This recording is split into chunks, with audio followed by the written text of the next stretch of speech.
All right, so I wanted to create a video today to talk about the activity pyramid that every salesperson should be using on a day-to-day basis.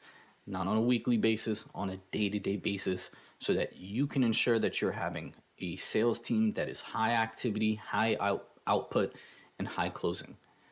It's very simple. Has nothing to do with changing talk paths or anything like that. This is purely based on the statistics of high activity, high output producers. Okay. So if you're not familiar with it, get your team familiar with it. If you're not holding your team to these standards, start doing so today. So think of a pyramid. At the bottom of the pyramid, you're going to have this pyramid. You're going to break it into thirds. Okay.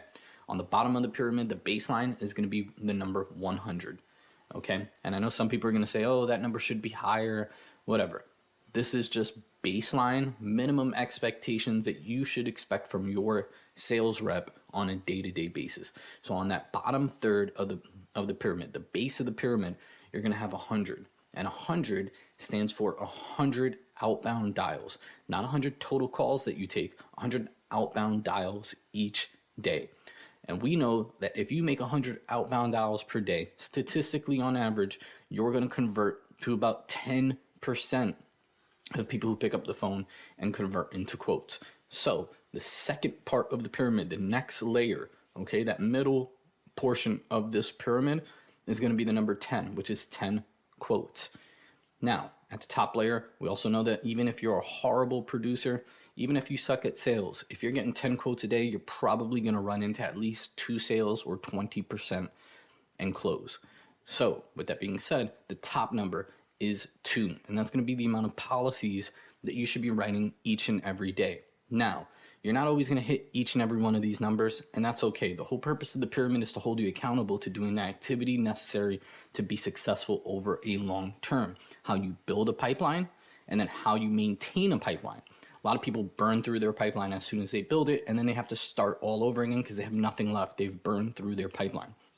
This is going to allow you to continue growing it while continuing to feed yourself with sales. Okay? Now, with that being said, the way to properly use this is you start at the top. If you have 2 items on the day, 2 policies, then you should feel okay with your day at a minimum. Obviously, strive for more. Get 4, 5, 6, 10 items if you can, 10 policies, right? But at a minimum, you want 2, because 2 times 20 working days in a month, if you're working Monday through Friday, is 40 items a month. And if you're really good at cross-selling, you're probably going to get up to 60, 70, 80 or more, right? And this is minimum, right? Now, if you don't hit those 2 items a day, then you better have 10 quotes, because this tells us that you're doing the activity necessary to build your pipeline so that if you're not closing today, you're going to be closing tomorrow and a week from now and a week from now, right? And a week from then, excuse me. Now, if you don't have those 10 quotes on the day and you don't have those 2 items, then you better have a minimum of 100 outbound dials. If you don't have 100 outbound dials and you don't have 10 quotes and you don't have 2 items on a day, then what are you even doing all day? You're not working. So with that being said, that's the activity pyramid. If you're not using it, if your team's not using it, put it into your business today. Don't make any excuses. Implement it today.